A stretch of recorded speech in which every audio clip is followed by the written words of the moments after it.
Summer Walker and her altar.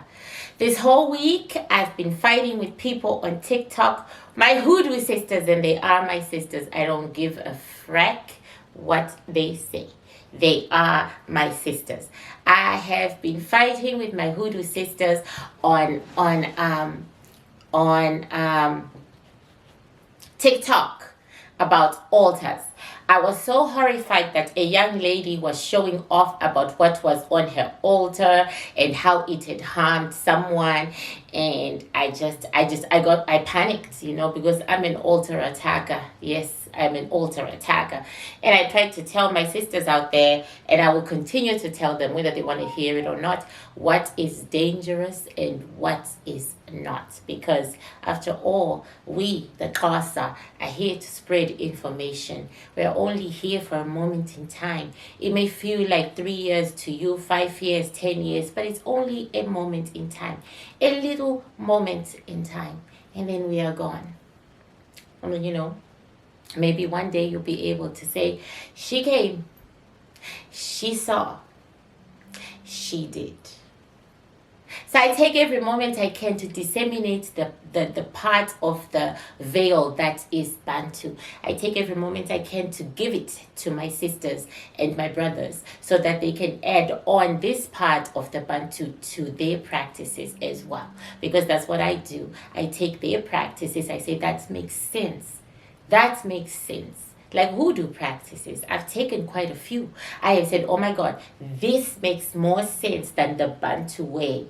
This is stronger than the Bantu way. And I've taken, from hoodoo. So this is my way of giving back to hoodoo and witches all around the world. Okay. Welcome to the board of the Bantu. Especially the Xhosa, because this is their board and this is their grandbaby.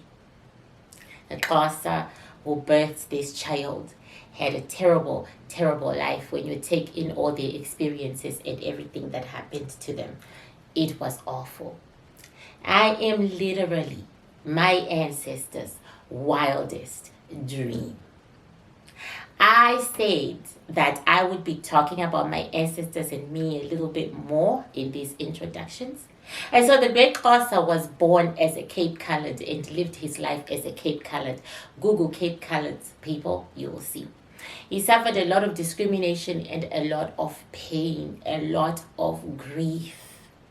When he was 27, he decided, okay, I cannot live like this anymore. Always being rejected by the white side and the black side. He decided, no, he could not live in this community in Cape Town where they were mostly drunks and single mothers, and he was a perpetrator of single motherhood. He had a lot of colored children and colored women that he left behind. He's never shied away from his responsibilities. He's never shied away from the fact that he was a drunk. He was an abuser of women, and he left women holding several of his babies. What he would do was live with the woman for a few years. They would have 3 or so kids. He would just move on to her friend or the next one, and so on and so on. And he began doing this when he was 18. He even had relationships with white women who wouldn't be seen with him during the day. You know what I'm saying? And he had kids with them too. When I got my DNA test, okay, which told me that I was Xhosa, 99%. It also showed me the people I was related to the most, and they were all Caucasian. First it was, these are the ones you're related to the most, Caucasian. Then right after that, Cape Coloreds. And I might actually be his only grandbaby. I'm just putting it out there. Okay. Or the others have not done their DNA test yet. I might actually be the great Xhosa's only grandbaby. Okay? Okay? So anyway, he after years of doing all this debauchery and all this pain and causing so much grief and pain, he decided to take the bus. He said, okay, he was a carpenter, by the way. He worked on ships as a carpenter. So he decided to take the bus, and he decided, no, not this life. Because he was like always drunk and always high. Those who know Cape Colors at their worst, tell them in the comments. At their worst. Because they are some of the most beautiful people I have ever met in South Africa. Yeah, I ride and die with Cape Colors. So anyway, he caught a bus. He said, I am going to see my father, the man who put me on this earth, and I am going to kill him for abandoning me. How could he be so irresponsible as to sleep with a 15-year-old white girl and then run away from her, so that when she gave birth to me, I was torn from her womb and taken away. I never got the chance of holding my own mother. And then I lived in institutions where I was sexually abused and brutalized by the white man, and he did not give a damn. Then when I turned 18, they threw me out with a little carpentry. They said, do you, with no home training, nothing. And then he began to make babies and started treating women the way he'd been treated by his sexual abusers in the nursing home.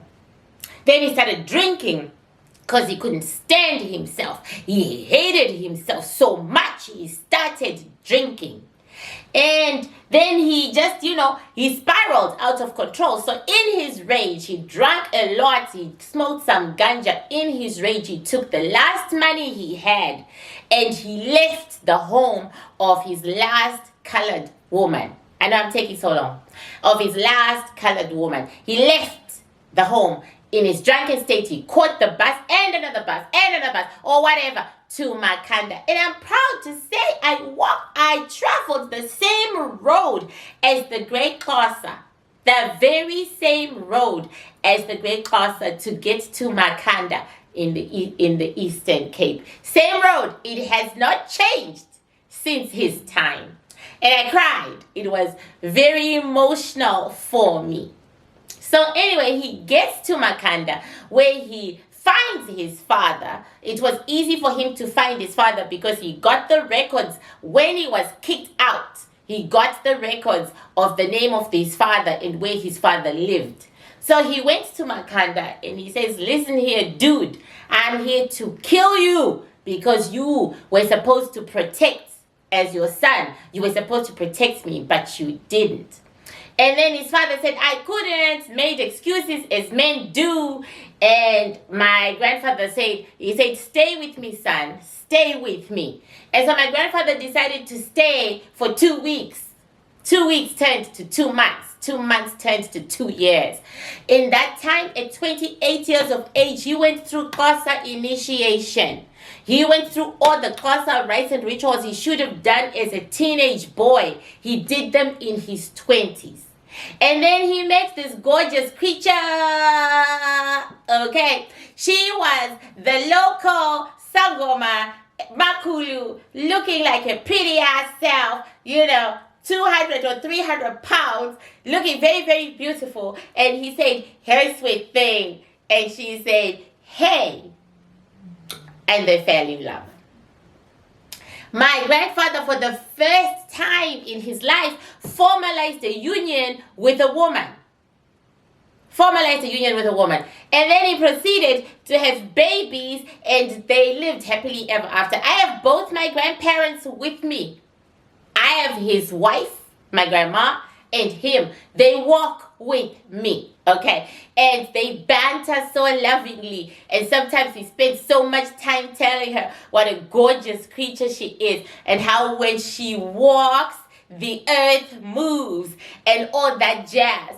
And they are still very much in love.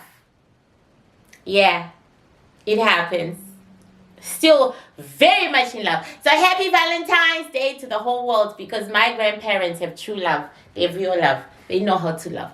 Anyway, why did I say that I am my great-grandfather's wildest dream? He swore that he would not leave colored progeny on this earth.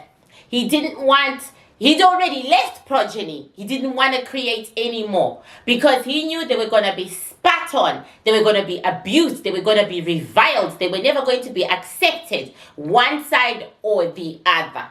So he said he swore to himself after he was initiated as a Xhosa, he swore to himself that he would never, ever be with a white woman. What he was going to do was breed the white out of his progeny.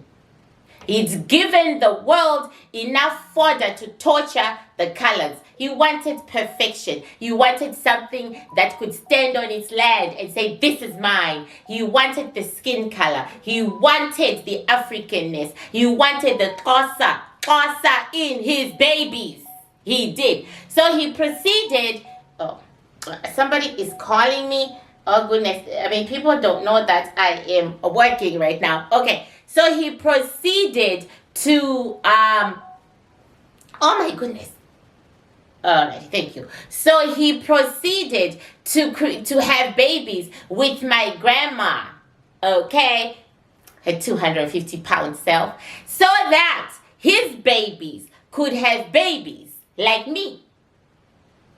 So I am my grandfather's wildest dream. He told me himself. He said, you are everything I have ever wanted. Everything I have ever wanted. You know, so yeah, I'm my grandfather's wildest dream. So welcome to the board of the Great Xhosa. Welcome to his board, because he was a bad boy, a tortured boy, an abused boy who still made it to the land of milk and honey, because he still ended up making the right choices and right decisions for the survival of his progeny. I know it's long, but hey, indulge me. So today we are going to be doing, this is it. Okay. Board has been opened. Alrighty, so today we are doing Summer Walker. This is a lesson for me and you and everybody else who has gone crazy about altars and why they shouldn't be permanent. Summer Walker showed her altar. I'm not under the impression that her altar is permanent. I'm really not under the impression that her altar was permanent. To be honest with you, I'm looking at her altar. It does not look permanent to me. Okay, but and I was talking about permanent altars. I don't believe her altar is permanent. I don't. I believe she put it up on that day and then she took it down. That's what I believe. So anyway, like, getting her altar is very hard now. We're going to be doing Summer Walker's altar. We're going to be looking at it and how it has affected her life. It's almost like, okay, she shares incredible, Summer Walker shares incredible spiritual journey. Okay, go. Oh, you're nowhere near anything. So all I want is the altar picture. Okay. Oh, Instagram. How cool is that? Okay, perfecto. So, perfect. So this is Summer Walker's altar. And frankly speaking, you guys, it is not a permanent altar to me. It's not feeling permanent to me. It's feeling like it was set up just for this. Okay. So what is permanent altar? Okay. Permanent, this altar feels like they just put it together. And how do I know that? Because of the bananas and the apples and the mangoes and the oranges and then the flowers as well. That's kind of like the way I'm going for the Ancestors branch. There'll be fruits and nuts and flowers on the table, because my table pieces are also altars, in case you didn't know. Okay, right? You were all, those who came to the branch last year, you were all sitting around an altar, and my table pieces are all altars. Okay, so this is what it's looking like to me, except for that scary statue at the back. With those scary statues at the back, whom I don't know. Thank you, God. I don't know what that's about. But then that takes me to West Africa and Northern Congo. I do believe the Congolese Bantu, they have statues. I have seen them.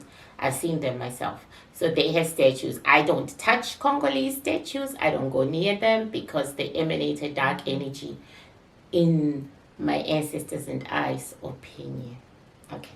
So now we're going to do her altar and how it has affected her. Okay. This altar, though, is not permanent. It's on a reed mat, which all altars should be on, right? Like when I have my altar on, I used to have a reed mat. I removed all that garbage. My ancestors are not altar friendly after all the attacks I had through altars. So today is going to be an interesting reading because I'm going to look at Summer Walker as someone I'm at war with. And I'm trying to find her weaknesses. And I'm trying to see exactly what this altar does for her. But it's not her altar though, people. It's not her altar. The altar belongs to the woman who's holding the plate of food. I don't know what her name is.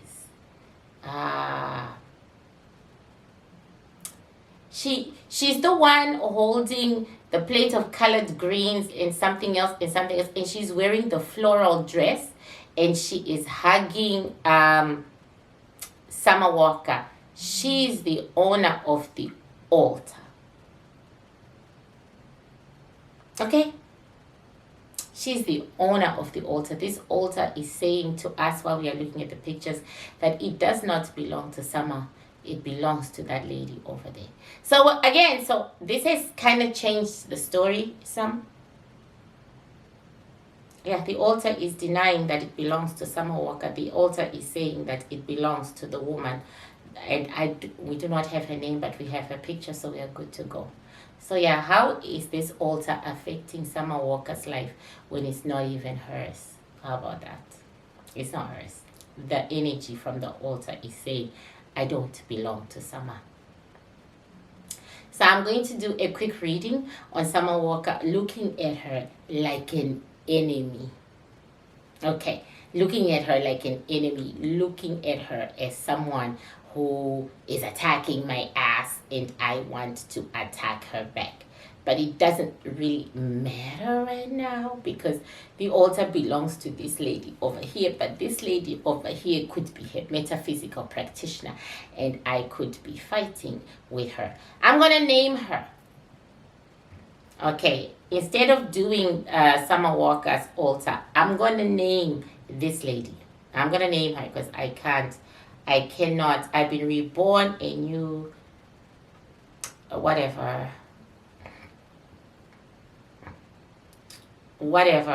I don't know who she is, but I'm going to name her. I'm just going to name her Grandma. Okay? Because she's of the age. Okay? Grandma. So you go on Summer Walker's Instagram and you look at the place where she's hugging this woman who is wearing a floral dress. It's pink, orange, peach, I think. And red. And she is holding a white plate with food. I can just make out the colored greens. Yes, I can make out the colored greens. Oh yeah, she's holding colored greens, cornbread, and chicken. Okay, this is her altar. Let me go back to the altar now.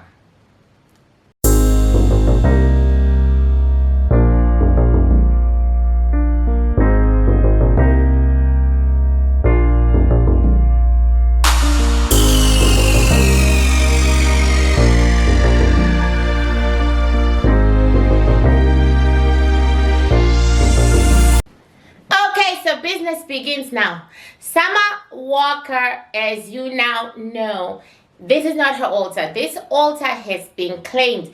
See, that's a typical example of what I was saying, people. So I'm going to start the time again. This altar has been claimed by the lady in the, it has claimed the lady with the floral dress.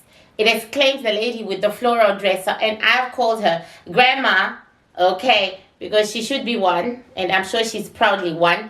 It has claimed her. What I mean about the altar claiming her is not the fruit. It's not the fruit and the whatever, which I hope she ate or gave to the children. It feels like she gave them to the children, which is what you do with fruit after it has come off an altar. It's blessings to the children. But this came from those really scary looking dudes at the back. Okay, scary looking dudes at the back of the altar. They are the ones who said they don't belong to the Summer, whoever she is. They belong to the lady in pink, red, floral. So anyway, I am going to see, we're going to take a look. This might be a very long reading. We're going to take a look at Summer Walker's life.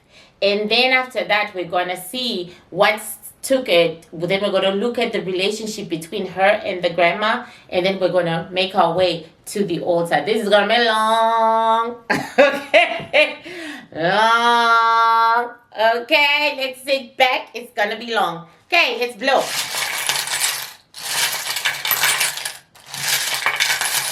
Okay, Summer.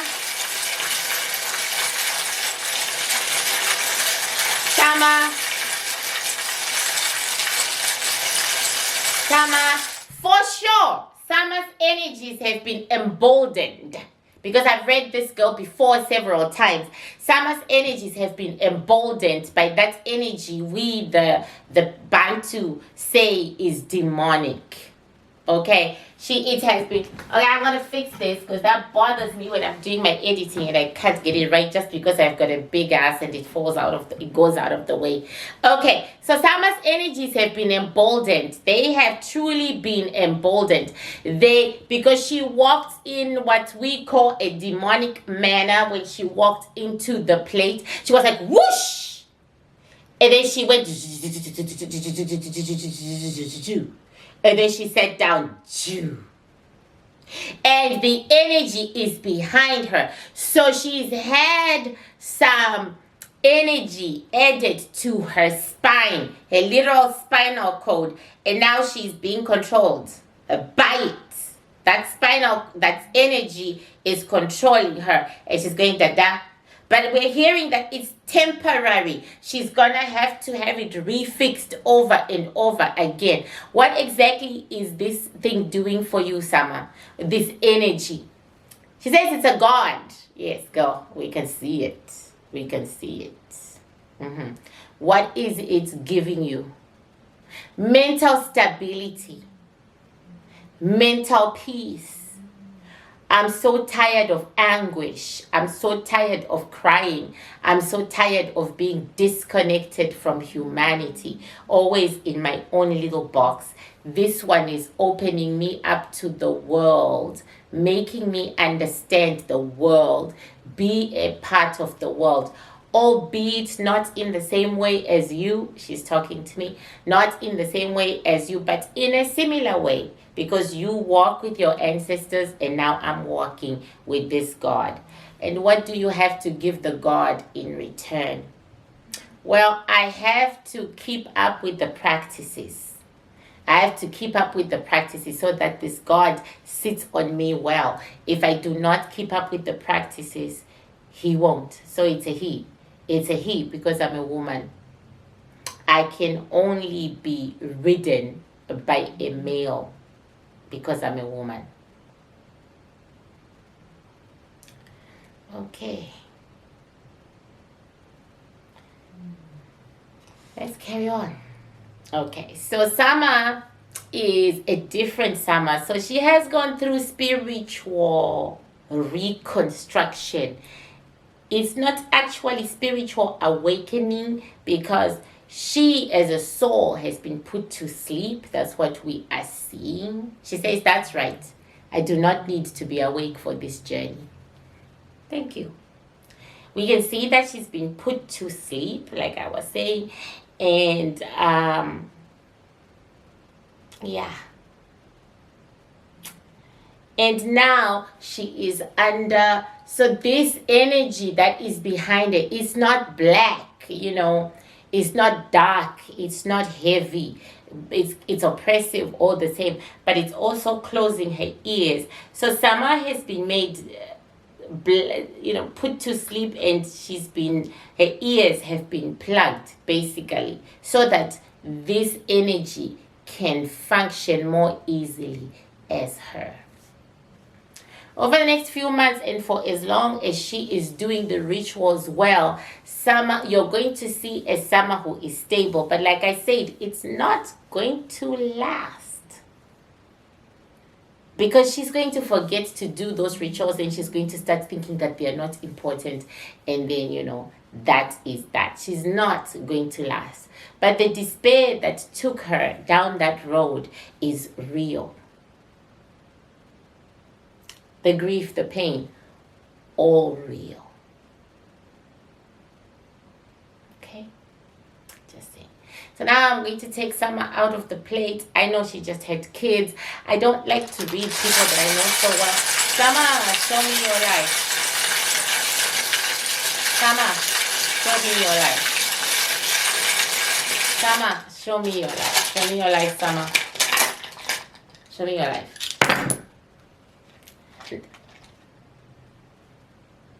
You all know Summer Walker as a star. You all know that she is famous and she is well known, right? Look at how small her life is on this board. Look at how small it is. So Summer had some kind of nervous breakdown. She completely lost her mind. After her kids were born, she completely lost her mind.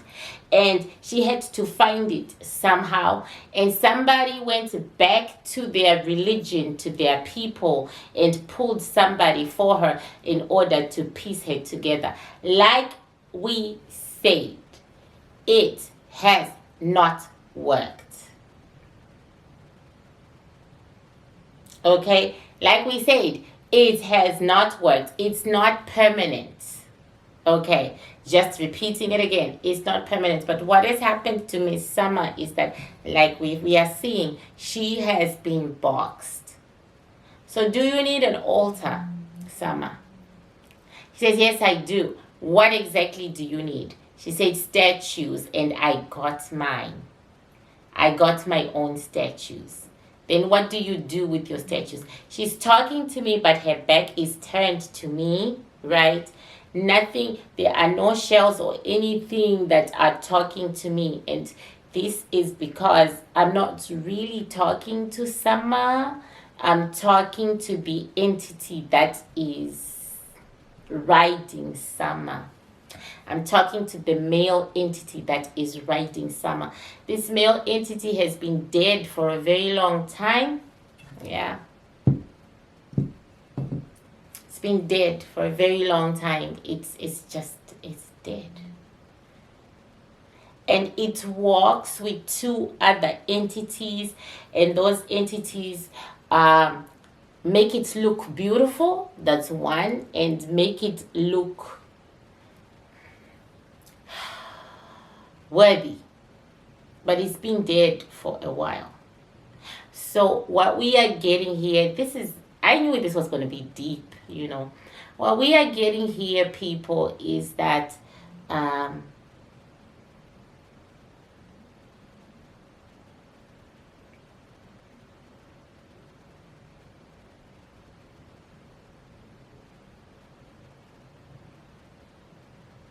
who are you? Yes, you. No, I don't want to talk to her because she's not talking much. I want to talk to you. Who are you? I'm just going to say exactly what he is saying. It says, I'm from the dark. The dark of what?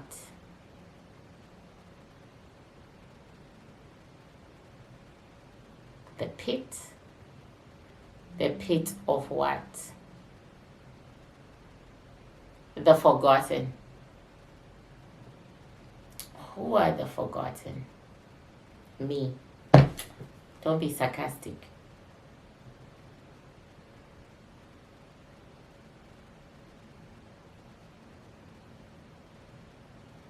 Who are the forgotten?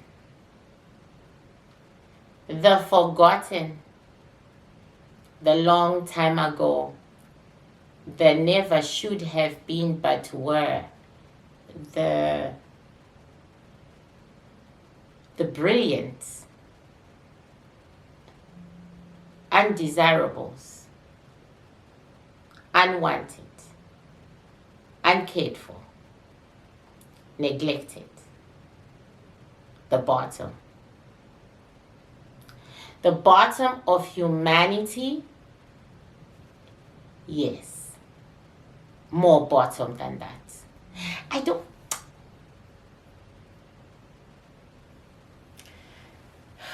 Patience.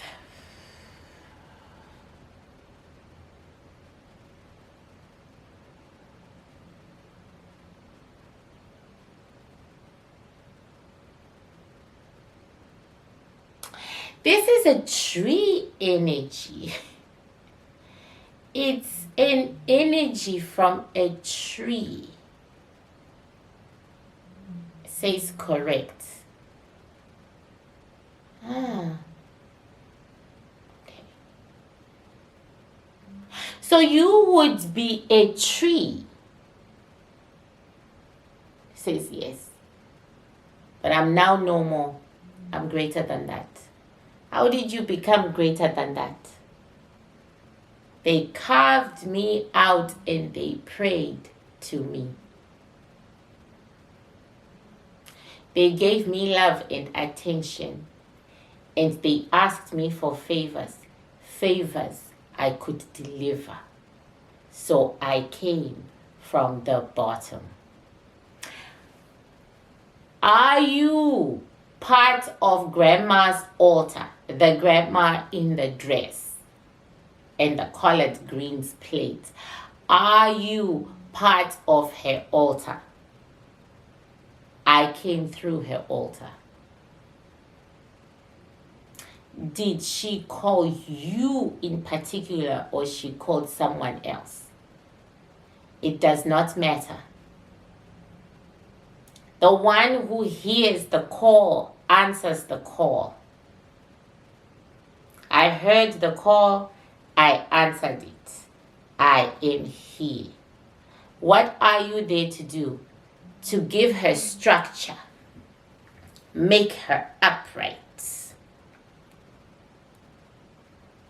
For she falls, for she is imperfect.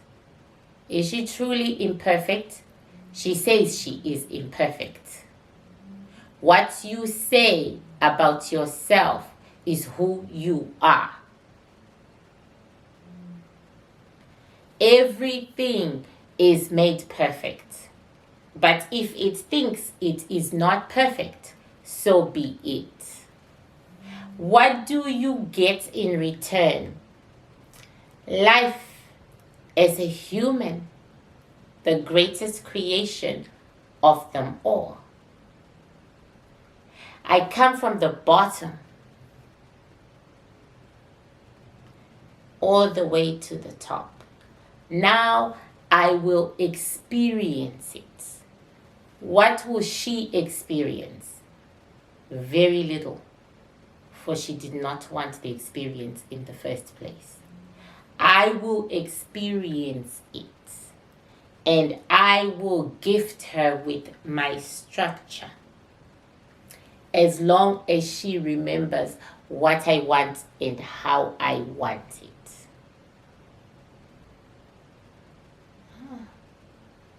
And what do you want? Her life. What will you do with her life? I will bolster mine with her life, and then I will take the next life and the next life. For we are eternity. You are eternity, but only in the flesh, like this. We are eternity at the bottom of your feet. The more life I can get, the stronger and taller I become, and then I become something else. for being at the bottom, it's a forgotten place. It's a place of no rewards. It's a thankless place. It's a place where nothing happens. I want to happen. What is the end result of you happening? Nothing. A fleeting moment. Have you done this before? No. A different one comes through every time the one you are calling grandma calls. Many sit on her.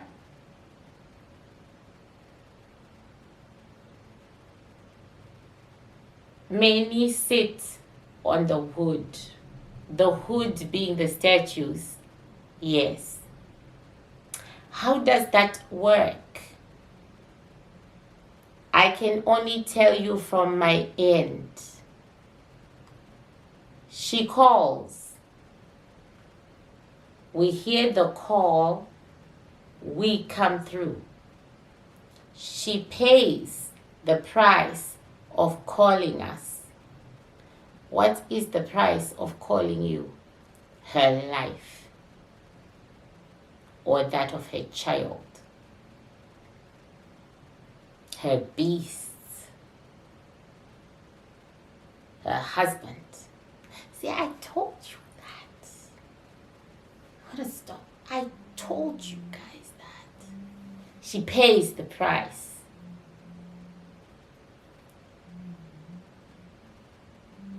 Her structure. What do you mean about her structure? Slowly, we degrade her foundation, her structure, that which she was given by her God. It is not required. Can you explain that, please? In DNA terms, I will go to the limitedness of your nature. In DNA terms, there is a code from her God, your God, within her spine. It is a code. That code is what makes you his. And that code is what protects you from us. Dismantling that code is removing the protection of the divine. And once the divine has stopped protecting, you lose your mind. You go crazy. And the mind is the battery to all things. In that madness, we can sit comfortably. With every step she makes to the altar, she is making more room for us, as Summer will do.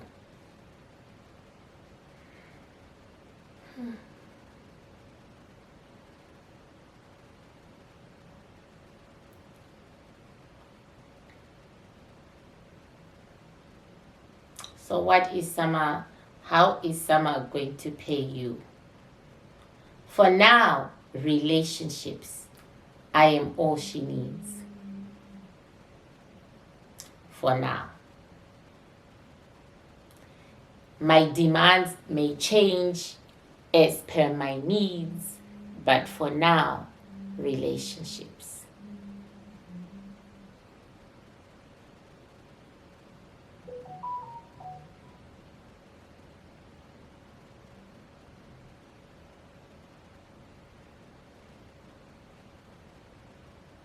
So basically, you are saying When people are chanting to statues, wooden statues, they are not actually chanting to the statue. They are chanting to the tree from which the statue was cut. Correct. An ultimate sacrifice was done by the tree. And so they sacrifice themselves every day to repay the tree they cut down. I am from that tree. A tree is not made up of one energy. We are many in one. So let's say she uses all the energies in this one tree, then what happens? That can never be true, because a tree digs deep into earth, and where the roots go are energies. It goes deeper and deeper and deeper into the ground. She'll continue to pull up deeper and deeper and deeper. I see. So basically you are saying that the more she chants, the more she feeds this altar, the more the altar looks for energies that are closer to the gates of hell. You would call it the gates of hell. I do not. I see it as two existences, and those existences must have a home. Your home is with your God. My home is with mine. I shall collect knowledge, for your God is refusing to leave. Yes, I've heard that before.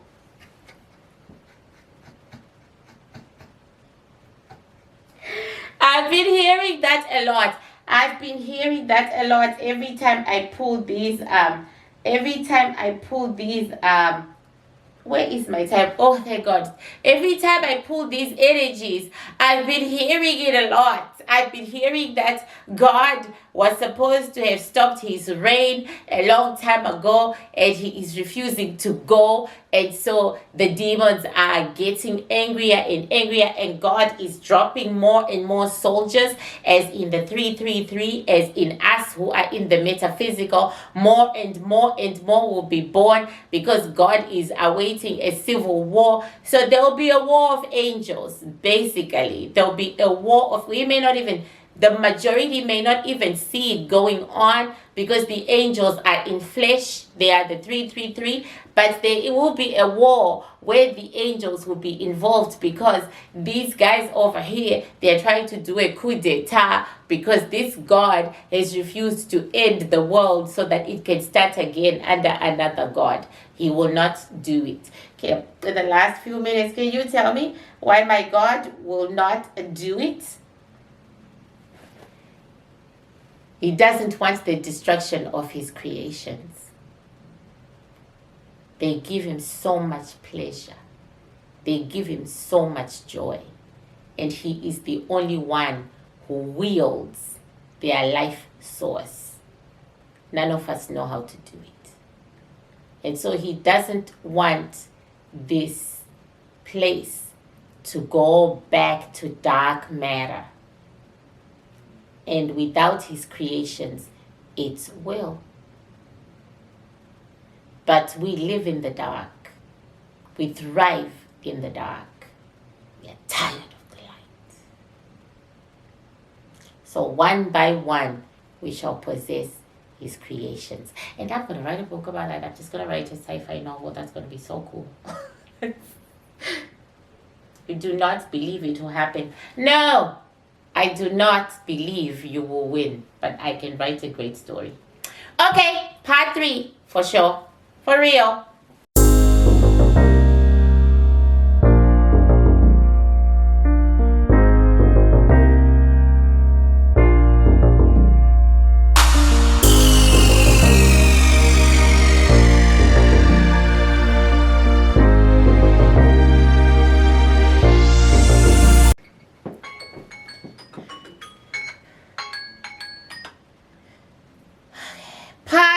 3. I knew this was gonna be long because it was about the altar and we were opening some dangling.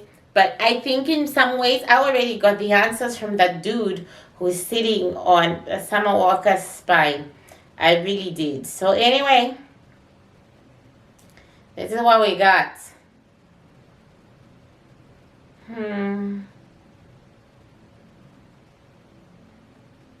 We got Go-Go's over here with the glasses by the throat. Go-Go's, go-go. From one go-go to another go-go, we got Go-Go's. Okay, so the Go-Go's is the owner of the altar. As I'm removing this, she's had those statues that she dresses up. They're actually dressed up. You guys know that, right? They're actually dressed up. They're wearing their magnificent attire. Okay, their magnificent attire. And for those who cannot work, for us, the Bantu, these are the colors of her, this is what the colors of her altar mean. Okay, fruit is abundance of life.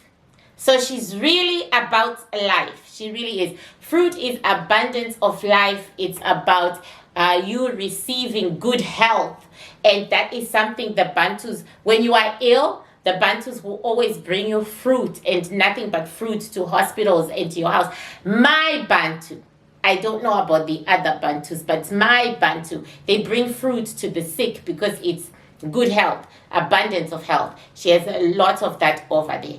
And then she has flowers and they are all yellow. For us, the Bantu, yellow are the water ancestors. Okay. And they are the gods to Nigerians and Ghanaians and the others to West Africa. To us, we are related to those in the water who work with us. They are water ancestors. To the West, I believe they call them gods. They may not have any particular relationship except that they signed a contract. And they are both yellow. Yeah, it's very interesting. They are both yellow. Yeah, that's the color. Yellow. Power. Marine power. Marine power, yes. The great cluster is yellow. And all my water ancestors are yellow. Okay. And then we have red. She has red over here. Red stands for warriors. Do you notice that she does not have roses? Roses would be the Egyptian metaphysicality. Okay, so she has red. Red, of course, is power. It's blood. The ability to shed blood, like I ain't messing with you. She has those are the colors that I personally do not recognize. Okay, those must be straight from the religion in which she, Then she has bowls, no bowls, just flowers. Then right there she has air, paying homage to air. There's like a little bell, and then there's like like mine. I have it somewhere. Where are you? I have it somewhere. And I use it on the regular. That's air, right? She is paying homage to air. So from water to air. Remember what I said, air moves water? This is what this altar. I'm using the Bantu mythology and metaphysicality, not the Nilotic one that set up this altar. Okay, so to the Bantu, the fruit after would be removed from the altar after it is done. Okay, a Bantu altar would have no statues, but it might have goat heads. Yeah. I have seen that a lot of Xhosa have goat heads. I think they know that it's a dark practice and they don't care. I think so. So it might have goat heads. So for Bantu, right? And they do know it's a dark practice, but they don't care. Like I said again, they don't care. Okay. But these to us, the statues are standing for the goat head that is used to open up the portals so that you can kill somebody. So then underneath that, the fruit would like go to the kids. So I guess she keeps her toys. And then they're actually her tools of warfare. Okay. And then the fruit would be given away, and some of it would be scattered in water if you're Bantu. The remains after it has been scattered, will be scattered in water. So, she really put a lot of work into this beautiful altar of hers.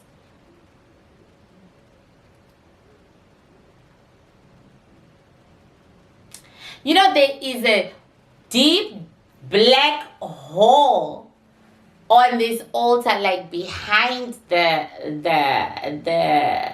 those two statues. It's a big, deep black one. That's where everything comes from, through the statues to, through the statues to the fruit, and then to the air. You know what I'm saying? And then to the person who's kneeling on the opposite mat. You can see there's an opposite mat over there, right? We, the Bantu, we tend to use the same mat because, like I said, we dismantle our altars. But, through to the person, and there's a deep hole. And that deep hole is taking something. It's sucking something from that room. What are you sucking?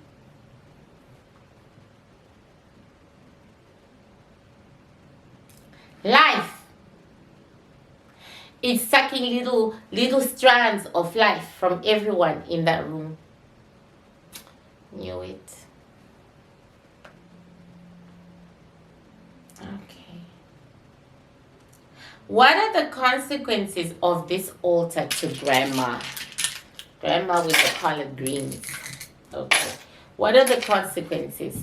She seems to know what she's doing to a certain extent, and then she doesn't seem to know what she's doing. But that's not a surprise, okay? It's like we all really don't know what the hell we are doing. We are all experimenting, and it's always like, oops, oh my God, it worked. Oops, oh my God, it worked. It is what it is. Yeah, she seems like she knows what she's doing, but she doesn't really know what she's doing. She has more questions than answers. Exactly. She has more questions than answers. She is not very sure that what she's doing is right. She has doubts because she's had experiences. She's actually doubting her own altar. This is normal in the metaphysical. Again, I will say it. I don't want you guys to think she's an ogre or whatever. An ogre. Yeah. I don't want you guys to think that. This is normal. She is that she's doubting, she's not so sure. She's had some experiences and she's had a lot of sleepless nights. Metaphysical scientists check out her face. And she's been harvested a hell of a lot. Do you see the spots on my face? That is harvesting. She has been harvested a hell of a lot. I just used to think it was aging. I just used to think it was old age. What a shock for me to discover that those spots are done from harvesting. Okay, so she is questioning a lot. She's meeting demons and things in the dream world, and she's confused as F. She's confused. Normal. This right here is a metaphysical go-go. Very normal. Okay, so what is the altar doing to Summer's life? Again, the altar is denying that it has anything to do with Summer. It says we're not hers. We are the old ladies. So I'm going to ask Gogos over here. Gogos. Go. What is the altar doing for you? She's a beautiful woman. Gogos. What is the altar doing for you? Gogo. What is the altar doing for you? Gogo. She says nothing but nightmares. She says nothing but nightmares. Am I doing something wrong? Can you tell me? Different religion, mommy. Says, different religion. I can't help you. I can't. I am very naive when it comes. I just know specific things and I don't know. This is your religion though, you know. So I don't know it the way you might as well. She says very respectful. Thank you. It's very respectful. Thank you. Thank you very much. We try. When we are in our same moments and we are same, we try. We try to be respectful. We don't know. Our one question to you, the question that we've come to you about is, what is this altar doing to you? It's giving me nightmares. It's controlling me. I can't pinpoint how it is controlling me and why it is controlling me, but I feel like I'm working for it and I'm reluctant to work with people at the altar now. I just did it because Summer Walker is a celebrity and I need the work, but I'm not making the money and people are not coming to me that I need to come to me. I don't know.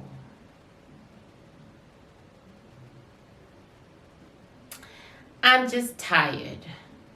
I'm tired. It's getting harder and harder to wake up during the day, and every day is just getting harder. I'm losing my tenuous control on this physical earth, and I feel it's the altar. But I feel like I did something wrong because when I was taught this, the person wasn't having the same problem. So I feel like it's me. Do you agree? It could be, Mama. We don't know.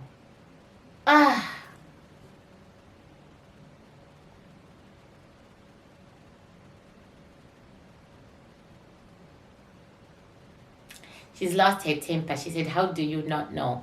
She's like, how do you not know? That's the other side of her. Okay, it's the other side of the moon. How? Because I don't know. I don't know. Your guess is as good as mine. I'm here to learn. Then she sits down. Then she says, it's really hard losing your culture, losing your religion, losing everything about yourself. It's really hard to make your way back there. There are so many pitfalls, so much blindness and uncertainty. How to do it right? Are you doing it right? Everything is a gamble. With me too, Mama. With you too. With me too. I wasn't raised by the Xhosa. Everything is a gamble for me. I have to believe those when I go home. I have to believe those who are leading me because I wasn't raised in that particular culture.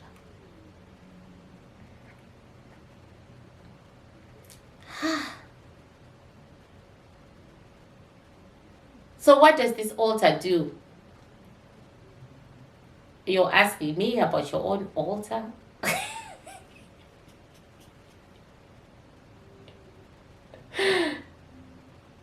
You came to me in spirit, so tell me. I don't know. What is it like? Your altar? Yes. It's got a circle, a deep black hole. What's in the deep black hole kind of reminds me of the belly. You know, the belly of a demon or the belly of a god or goddess or whatever.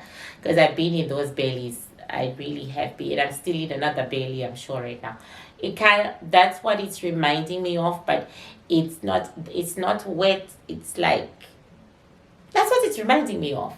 And it is taking little strands of energy from your world into its world, and it's also sending little strands of energy into your world. What are the statues for? I don't know. They are yours. You purchased them. Okay, what do they look like they are doing? They are sifting the energy. They are turning the energy from tar-like to air.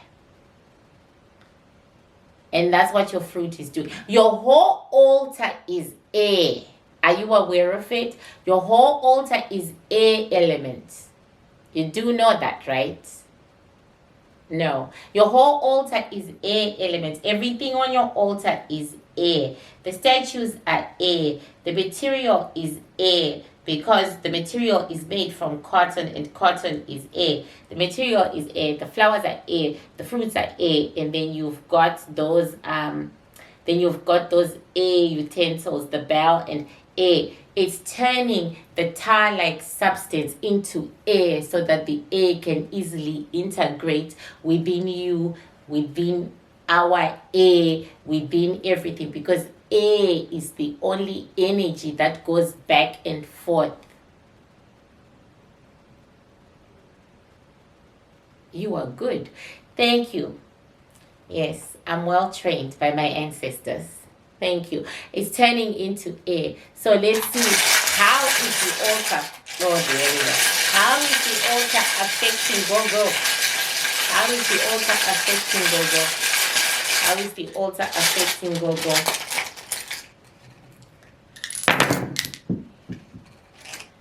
Okay. Losses. It has taken your life backwards, and it has gone backwards over here, mama. Okay. And there are losses. Life. 2 people who have directly been taken by, who will directly be taken by your altar. You say you're not making any money. That's because your altar is making sure that you do not get any. Okay. Blocked and downhill. Blocked. You're spinning in place. You're spinning in place, go-goes. You are spinning in place. And you are in a nice box. And you're spinning in place. Like right here where you are is exactly where you are going to be.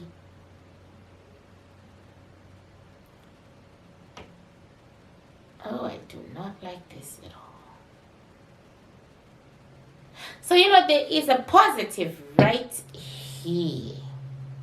With enough work and with enough changes, you have to talk to your altar. With enough work, enough sacrifices, enough begging of you to your altar, you can change the negativity into positivity, right? You can change the negativity into positivity, but how? Let's find out. Yeah, you can, and the positivity will be very, very nice. Very nice indeed. How can you change the negativity? How can you change the negativity into positivity? How can you change the negativity into positivity? How can you change the negativity into positivity? 2 sacrifices will have 2 things. Oh, again, a life, a very big life, like someone you totally love beyond reason. A life given to the altar in love. But 2 things fell out of the thingy. Oh my gosh, this 2 things fell out of and 1 fell to the ground. Money. You have to lose a lot of money. Lose a lot of money first. Like we're talking, she's asking me like how much, like we're talking like thousands. Yeah, you're gonna have to lose a lot of money first. You're gonna have to give it away, and you're gonna have to give it away right now in the name of your altar. It wants you to give away everything you've worked hard for. Good luck with that. Okay, at least God will take it away from you. God takes things away from me all the time. But you're gonna have to give it away. And then there are two things that way, like that you have to never ever ever use. Like you have to suspend those two things, and they fell right here. What are they? Your powers. Whatever powers that God gave you, you are supposed to relinquish them to the altar. Basically, you're supposed to be 100% dependent on the altar. Your altar, though, mommy, is not as strong. I'm just saying. It wants your powers. It literally wants to drain you of your powers, but it wants you to voluntarily give them up to it. It like wants to be your God. And I'm just saying, but it's not that strong, your altar. Your altar is not that strong, mommy. You can dismantle it. Okay, I'm just saying. She says, dismantle it. Well, yeah. You can dismantle it. You can cleanse the statues with tobacco. You can wash them in tobacco for 3 days. You can leave them in water and tobacco, because demons don't like tobacco. Gods and goddesses don't like tobacco at all. So that's how you clean them, and then you leave the good energies. Now I'm saying that in the tree that is on Summer Walker starts screaming, because I'm tired of this. This. Yeah. Anyway, you can take, Mama, you can take tobacco and, just rubbish that whole time.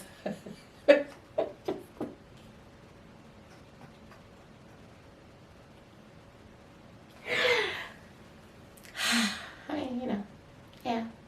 That's my suggestion. She says that you're very destructive. Yeah, pretty much.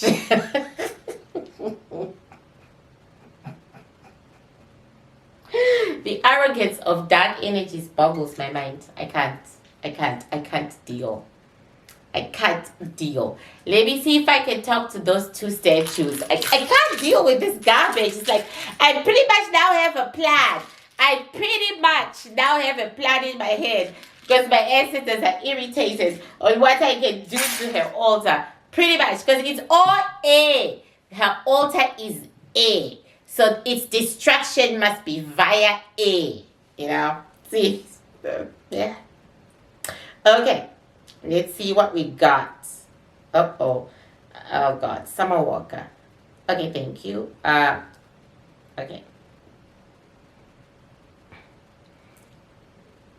Where is it? Okay. Summer Walker. I need that goddamn altar. I was so pissed that I accidentally. Okay. Alrighty. We are back. It's all A. So it can be destroyed by A. To hell with that. Take this garbage. Okay. The way she's looking at me like, oh my God. You are so destructive. Yeah, my ancestors cannot deal. I'm so sorry. My apologies. Okay. So it has told you what it wants, and then it will change the dark to light. So it says, but I don't believe it. I just believe in the rubbish in it and ending that situation.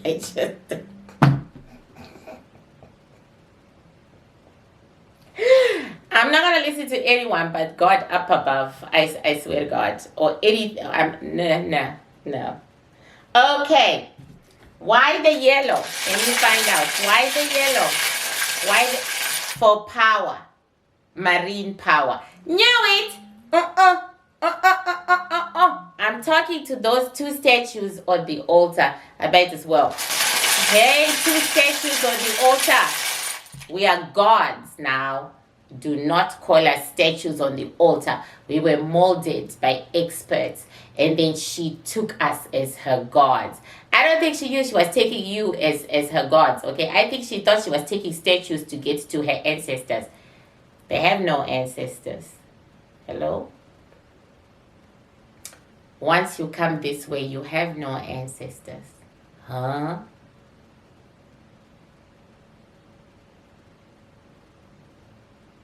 Literally, those statues say to me, don't be crazy. Anyone with real ancestors does not need us. Anyone with any working ancestors like you do does not need us. We are energies from another realm, not the ancestral realm. We can't bring your ancestors to you. We can feed off your ancestors. Good. Like, nobody's touching my ancestors. We're not touching your ancestors. You're not one of ours. We feed off your ancestors in order to give you what you want. You know how it goes. Okay, this is how it goes. For each gift you have, each relationship you have, each situation you have an ancestor. Okay?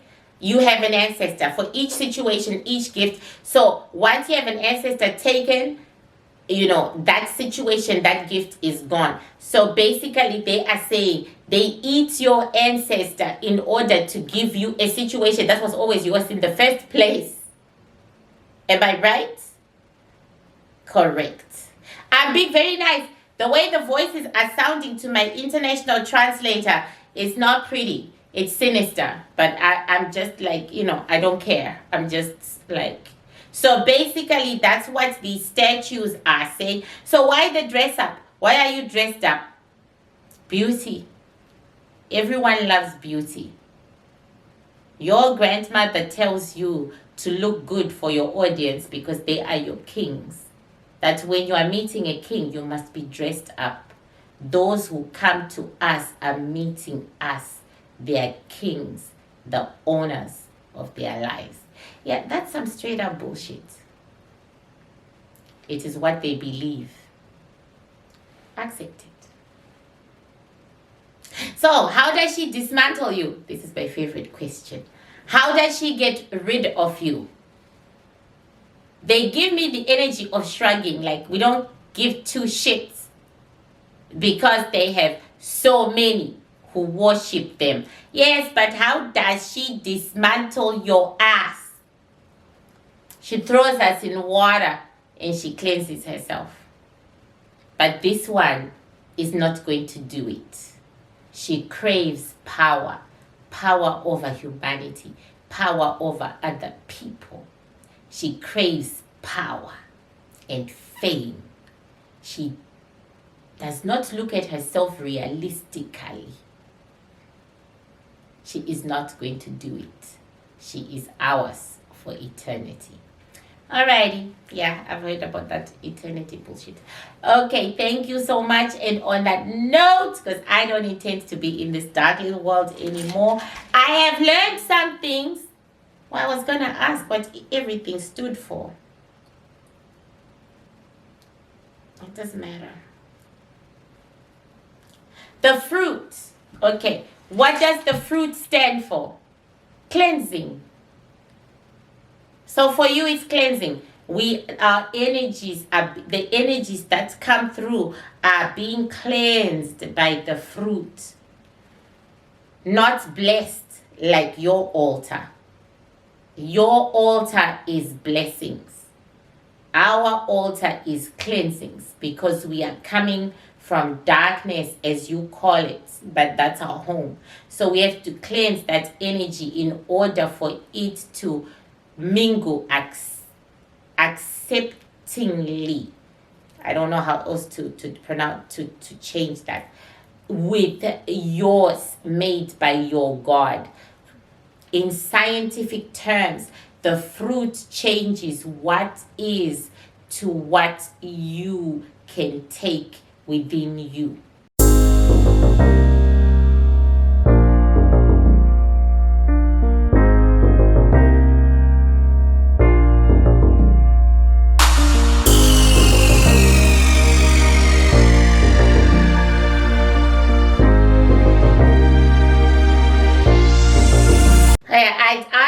about the fruit, and they said the fruit is not edible. The fruit has to be thrown in water so that it can be recycled and cleansed. It's not edible. If you eat fruit from their altar, you shall be sick. Okay, and the fire to give us energy, and the tree beneath the fire, again, air, to give us energy, because the cleansing weakens us. So we go through the energy of the fire and we become stronger and we can achieve what we want to achieve. The air utensils to give us reach. Unlike your altar, our altars, we need to be given a reach, to give us a reach, to give us further and further away from the altar itself. So basically, your energies are camouflaged as God's energies. Of course, otherwise you will shoot them down. We are at war. Okay. Thank you, guys. Thank you so much for watching. And I will give my,